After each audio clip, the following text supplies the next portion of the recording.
Hello ladies and gentlemen, welcome to the Game Hub. I'm your host Gamer K, and as you can tell by my shiny new accessory, well not so new, this week's video will be about Yu-Gi-Oh! For the final week of July. And Yu-Gi-Oh! Has become a big thing around the world since I was in grade 3, so about over a decade. And it has become one of my favorite card games and anime games. This game helped me with math. It helped me elevate learning math in a fun way. And I thank Yu-Gi-Oh! A lot for that. Plus, it's a great show. And it's grown over the years as the rules have gotten more complicated and more direct.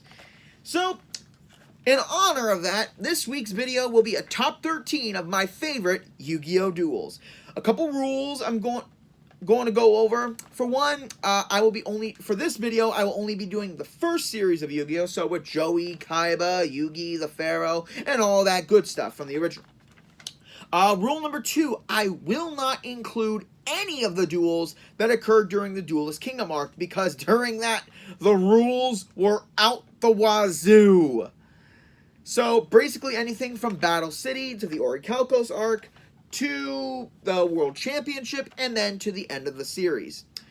And also, let's see, as awesome as it was, and even though he is one of my favorite characters, I will not be including the Dungeon Dice Monsters battle for obvious reasons, mostly because it doesn't correlate with the rules of Yu-Gi-Oh! Of the duel monsters, so it would... I'm just going to say this. The Dungeon Dice Monsters was amazing. Duke is one of my favorite characters. I love the voice actor. I love his attitude. Unfortunately, his Game Boy Advance game did not please me very much. Enough of that, ladies and gentlemen. Get set to get decked. Wait, was that in this one? No, wait, that was in another one. So, grab your deck, grab your disc. It's time to duel, ladies and gentlemen. And this is Gamer K's Top 13 Yu-Gi-Oh! Duels. And why Top 13? Because here in the Game Hub, only the odd can become number 1. Starting off the list, number 13, Joey versus Esperoba. The very first duel of Joey's Battle City tournament arc. He duels up against the self-proclaimed psychic, Esperoba, who uses one of the most amazing cards at the time, Jinzo, who nullifies all trap cards, and it was a cool fight. I've always noticed this.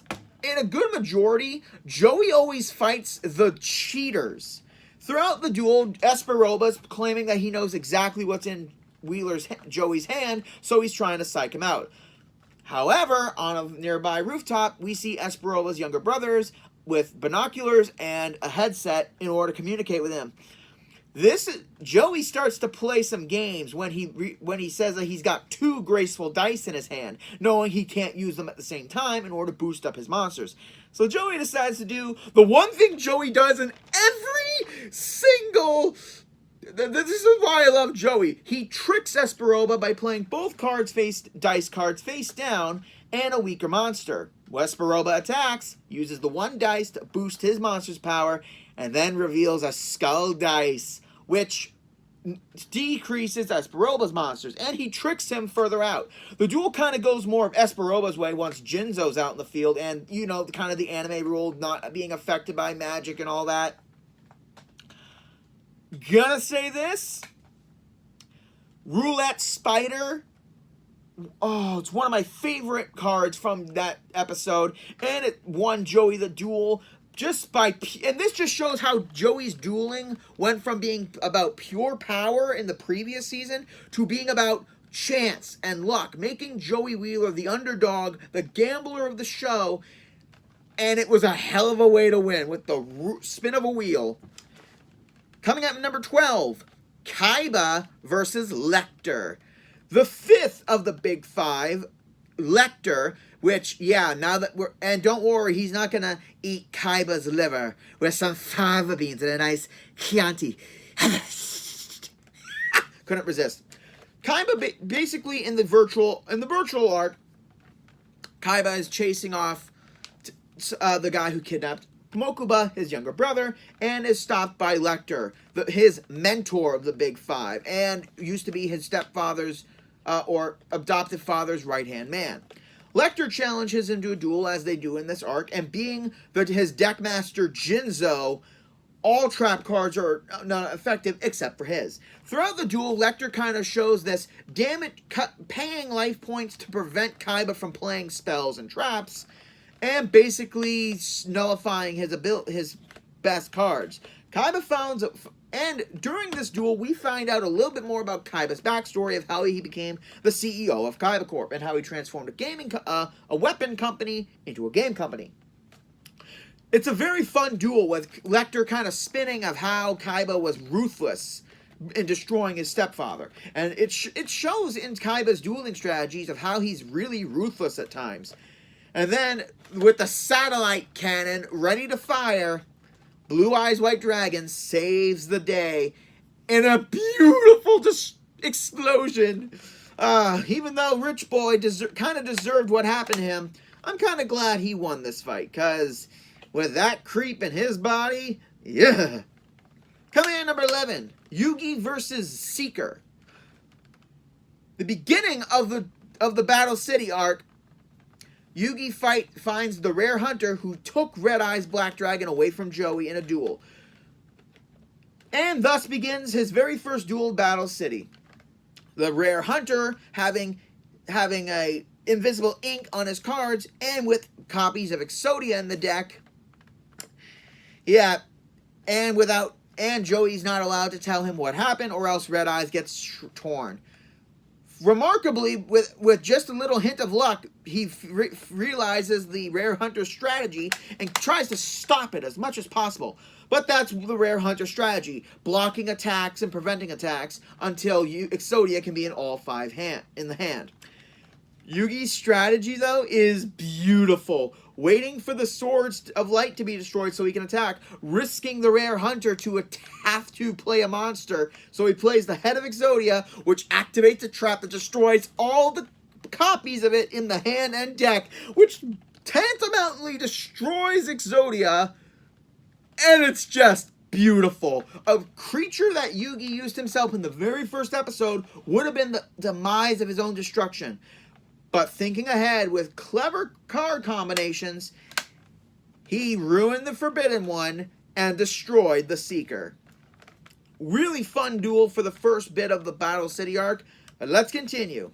Number 10, Joey versus Johnson, attorney at law, which ironically, is voiced by the guy who voices Joey. So he's Johnny Young Bosching himself in this. For those of you who don't know what that means, play Persona 4 and you'll know what I mean. So Johnson is a lawyer, the member of the Big Five, who takes on the role of Judge Man for some reason. He's a warrior, not a judge. And the battle goes really well for Joey in the beginning until the Deckmaster ability activates.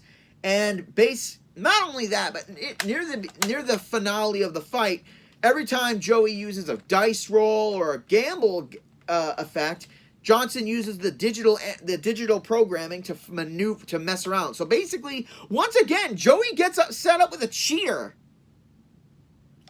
Okay, that sounded not the way I intended. He gets played against the cheater in one way or another. During the end, though, Noah tells Johnson that if it happens again, he's out. Joey allows the game to continue on the rule that he plays fair. And in one of the most moments where Johnson's got to pick 2 of Joey's cards in order for the play to work, it's all about luck. Joey manages to bluff him and gets his monster out and wins the game. This is one of my favorite moments of Joey, because not only is he going up against another cheater that he kind of tricks in a way, he tricked he's tricked the kids who he plays with, but he tricked an adult who's a skeevy lawyer. How awesome is that? That a kid with luck tricks a lawyer. Case closed. Joey wins. Command number 9, Yugi versus Kaiba. The duel I'm talking about is their Battle City duel near the end of the Battle City arc, which is beautifully done. One of my favorites in general because it's almost a 3-episode part battle, and that's amazing.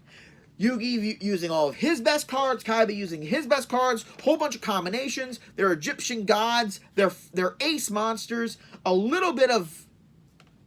It's just... The one thing I love about this duel is how, and why it's somewhat in the middle of the list, is how it goes back and forth so much. Yugi's in the lead, Kaiba's in the lead, and it just jumps back and forth with all their controversy, with all their plays, with all their card effects. And it's just a beautiful duel just to watch in and of itself. It's just and also it's fun that Kaiba spent all this whole tournament just to get the rare cards, and he gets his ass whooped. And that's just beautiful. Command number 8, Yugi and Joey versus the Big Five.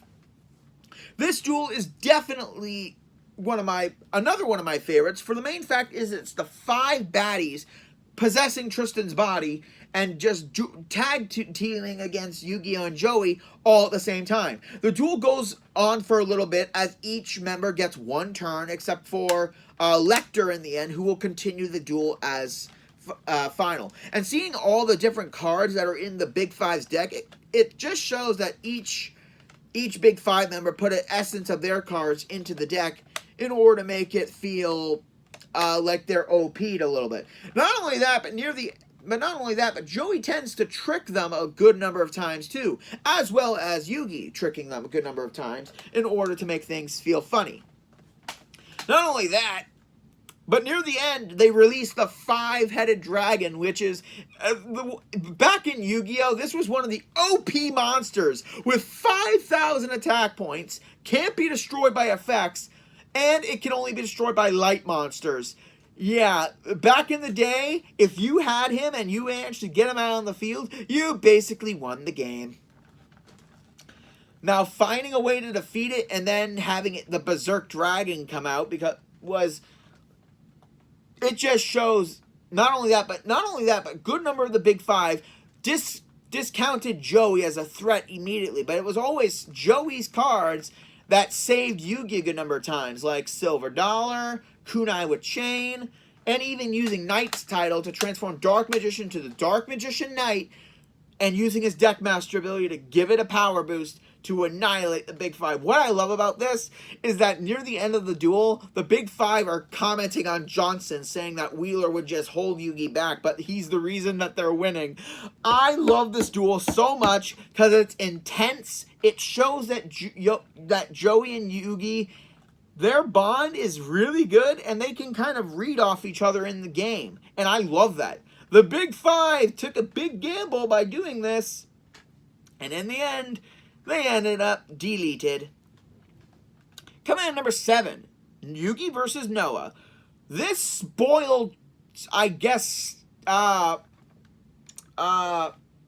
sibling of Kaiba. Oh boy, just a child who doesn't get what he wants. And that shows during the duel with Kaiba, where he turns into stone just as he's about to lose. Yugi takes his deck, shuffles it with Kaiba's, takes his remaining 400 life points, and Noah's cheating strategies as he fills his deck with spirit monsters and a kind of cheat way strategy. Not only that, but this duel goes really back and forth a good number of times. Noah is winning, then Yugi manages to pull a comeback out of nowhere, only to have it be distraught a little later with the new spirit monsters. Near the end, though, it almost seems like Yugi's down for the count, but then with Kaiba's ace monster, Blue Eyes Ultimate, in one move, he eradicates Noah's forces and just an assault on this little twerp, realizing that Noah has nowhere to run and he's got nothing to help him. This is what and not only that, but during the duel, as he's turning Yugi's friends to stone, they're all commenting on that he's just a spoiled child. That the minute things don't go his way, he cheats and immediately gets rid of people who are a threat to him. That's something that, just seeing the pharaohs' utter disgust for Noah just makes me really love this battle even more, and then some. So yeah, Noah was a great villain for the virtual arc. As a duelist, also pretty good. But in the end, he redeemed himself, and this duel definitely deserves to be in the middle of the list. Coming at number 6, a lot of people are gonna say what the hell because it's from the Grand Championship arc, but I loved it, so shut up. It's my list. And honestly, other than Joey versus Siegfried, that was awesome, but this was even more awesome. Kaiba versus Siegfried. Throughout the battle, it's a kind of back and forth once again in a good way. Kaiba's in the lead. Siegfried pulls some stunts that kind of make Kaiba worried. And then in the end, in a strategy where he needs to predict how many spells he'll use, it's amazing of how he does it. He removes his best dragons from the game, gets the correct number, and calls out his 5 best dragons, which increases Siegfried's Brunhilde by a good chunk. As Kaiba sends each dragon to destroy it, they're destroyed. He's down to 50 life points, and his strategy is clear. Getting rid of the monsters, weakening his Valkyrie, and using her ability to chip away at his life points with his 3 remaining blue eyes. Just seeing the sheer fright of Siegfried, his expression as he realizes that he can't do anything, that he's gonna lose, it's beautiful. And Kaiba's and revealing more of the backstory as well throughout the battle, and showing his disgust for Kaiba, and Kaiba just showing that he was just bested and he can't take it. It's one of the most beautifully done duels in the arc and the Grand Championship story. And honestly, the only one on this list because it's Kaiba and because of how well he played Siegfried. Gotta hand it to the rich boy. He knows how to put on a show during his own tournament. 1 minute, ladies and gentlemen.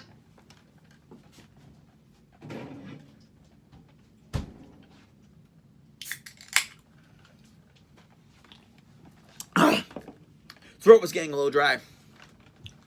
Coming in number 5. This one was a duel I did not see like the twist ending, I did not see coming in the slightest. Yugi versus Raphael. First fight. So Yugi gets called out by Raphael, the big tough dude of the Orichalcos gang.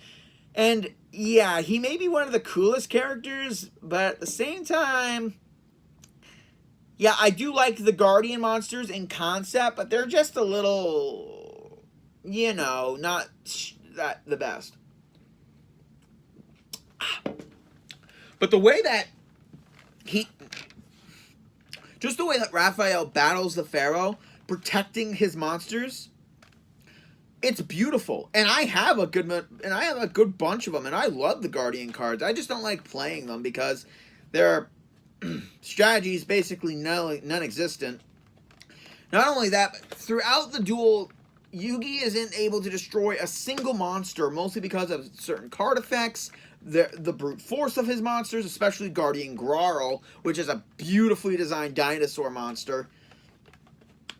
And later in the game, there's a move that I did not see coming. Raphael hands the Seal of Orichalcos, which enhances someone's darkness, and using exchange. And not only that, but because Raphael has a spell card that as long as he has no monsters in his graveyard, the Pharaoh will lose life points. So in a desperate attempt, he activates the Seal of Orichalcos and basically seals Yugi away for a little bit. And we see a dark side to the Pharaoh that no one ever saw. I think this is the most ruthless he's ever been, other than the battle with Weevil during the Orichalcos arc. Like, seeing his monsters become evil creatures and him just being brutal. I don't think anyone first watching this duel saw where this was going. Once Guardian Yugioh shows up, he basically destroys the Pharaoh, having him losing the duel and almost his soul until Yugi pushes him aside and goes in his place. This is one of the most heartbreaking moments in Yu-Gi-Oh! For me, because for once he loses. And not the cheap way that Kaiba made him lose in Duelist Kingdom, but just by standing on the edge and forcing him not to attack. That was a BS move. But this is one of the most legitimate ways he's lost. And I can't say anything more about it. It was heartbreaking. But yeah, definitely one of the best and deserves to be on the top 5. Coming at number 4, though, another tag team. Kaiba and Yugi versus Darts. If you were to tell me that Kaiba and Yugi were going to battle together to save people and to stop ancient evil, I would have to say that Kaiba wasn't going to lose at all. But in the duel with Darts, it is insane. From the Seal of Orichalcos to his overly powered monsters, especially this little spiky Karibo imposter that absorbs damage through his eye. And then once it's destroyed, it becomes this colossal Doga doll that has all the attack points of all the damage. Not only that, but using the souls of Pegasus, Mai, Joey, and Yugi and fighting, that's just a below-the-belt move. Not only that, but he also has multiple forms of the Seal of Orichalcos that give him even more BS power than ever. And I gotta admit, Kaiba did hold out for quite a while throughout this battle. But after he loses, it's up to the Pharaoh to win. And using the power of the 3 dragons, the legendary knights. Not only that, but we get another BS power from the original Yu-Gi-Oh!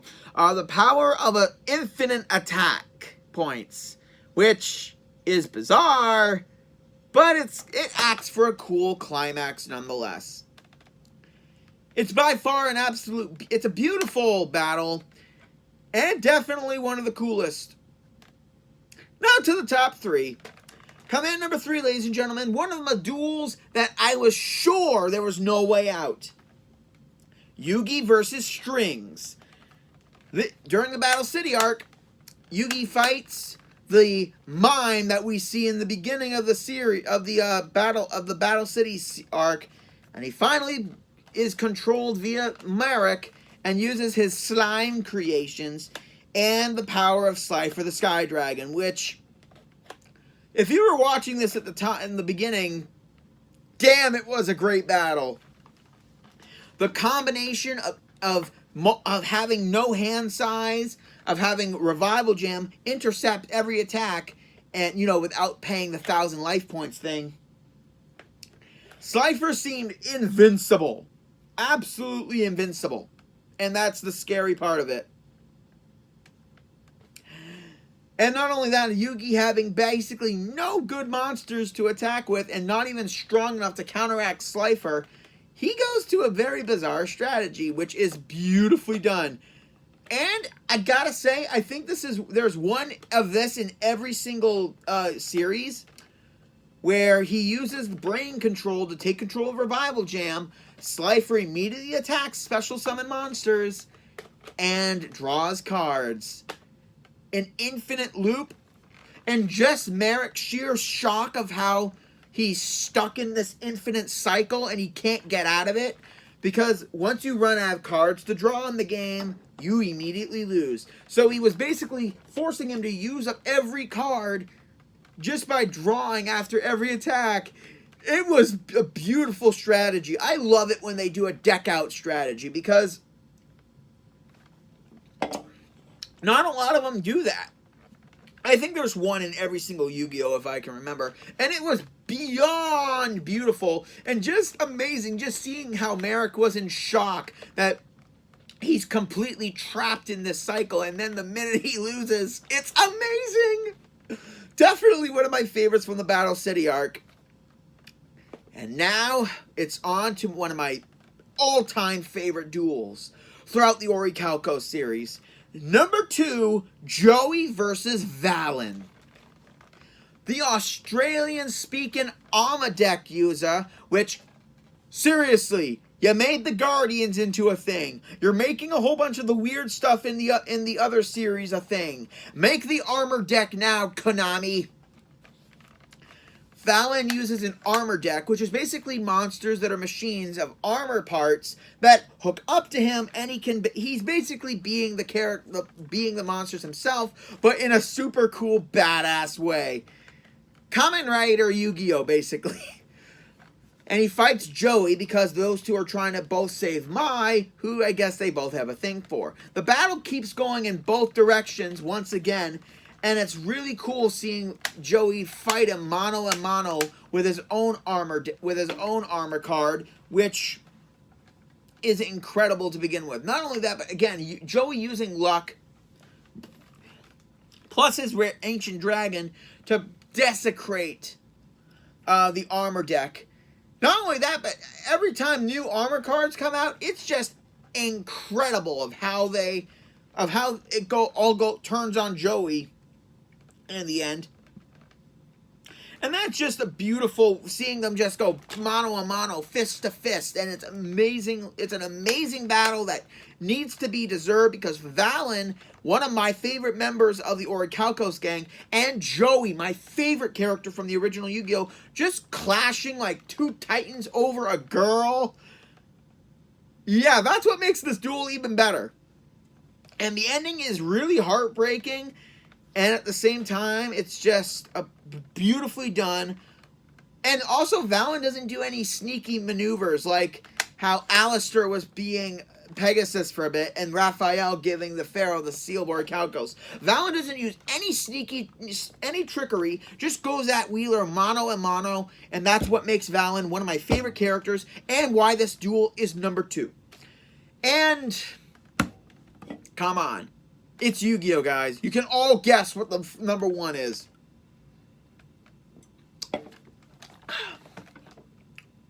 Taya versus Grump. Gotcha. We all know what it was. Yugi versus Atem. The final duel of the series. And I'm going to say one thing. Throughout the game, throughout the show, Yugi barely dueled on his own. Very rarely.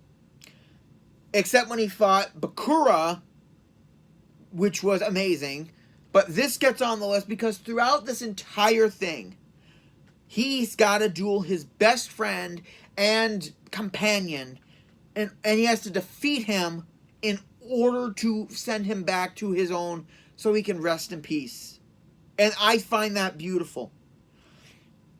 Not only that, but not because they both made their own decks without each other looking, and I find that an honorable duel. This was beautifully done. Yugi using the Magnet Warriors and the Silent and the Level Up Warriors, and some weird cards, while Atem uses Dark Magician, all the best cards, the Egyptian God cards, and Yugi wins.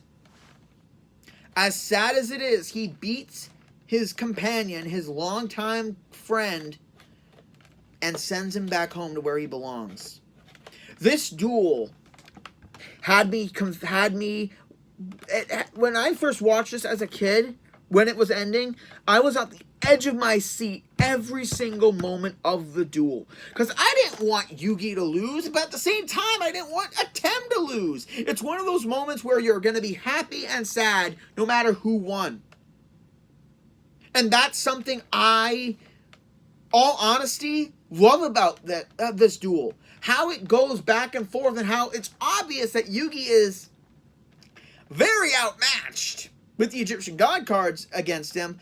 but he manages to defeat them in a way that's strategic, that's something that even oppresses Kaiba. Yeah, during this duel, Kaiba even mentions that Yugi has grown and is one of the best duelists ever. One of the nicest things we ever get from him, and it's the final episode. So, way to keep us waiting, Kaiba, for a nice speech. And at the end, the duel is beautiful in and of itself. It's packed with so much emotion, so much stake. That's it.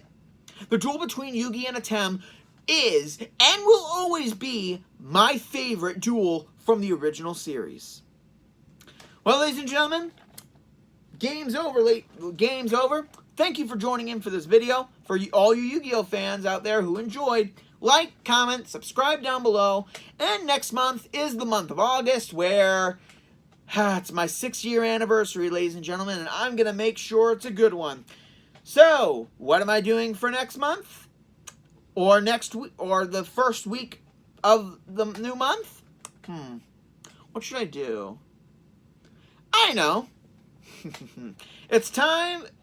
Join me next week where we do a game review where we will be breaking all the rules. This is Gamer K, logging out.